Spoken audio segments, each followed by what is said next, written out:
Israeli settlers' violence in the West Bank is being escalating, is increasing. Also, Israel is building around 20 settlements unit. Doesn't this undermine your own effort in the peace process? And also, if I may, on Gaza, the humanitarian situation is dire. The babies have been frozen to death because of the weather. Tents have been flooded. Is this anything that the United States can do to alleviate the suffering of the civilians in Gaza? Yeah. In the case of the West Bank, we have, and you've seen our embassy even has put out statements and comments about specific incidents there that we're concerned about, that we do think, create a point of strong friction in the broader effort. And our own embassy, and Ambassador Huckabee has spoken to this as recently as a couple weeks ago, very firmly, I believe. And so we'll continue to communicate that as we have and make our opinion known in regards to its impact on the broader challenges. In the case of humanitarian, absolutely. I mean, this is the reason why that group is set up there every single day. We've been successful at opening new corridors. We want to continue to see that increase.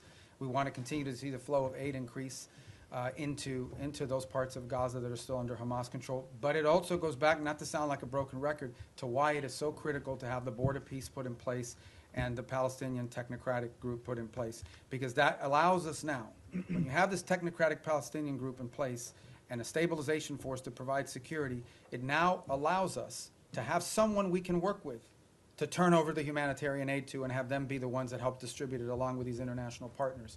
That's what the point we're trying to get to, that we can get to a point where that is, and part of the thing with humanitarian aid is also security. Someone has to provide security for these convoys as they go in, because oftentimes they have been attacked, they've been looted, they've been so forth.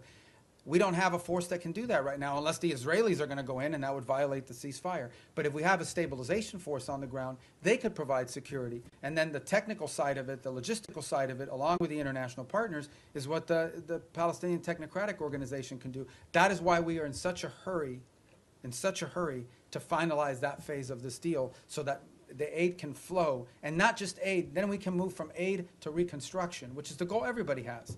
You want to reach a point in which you're not providing aid because Gaza has an economy, and it's not an economy controlled by Hamas. But we can't get to that stage until we can secure the place.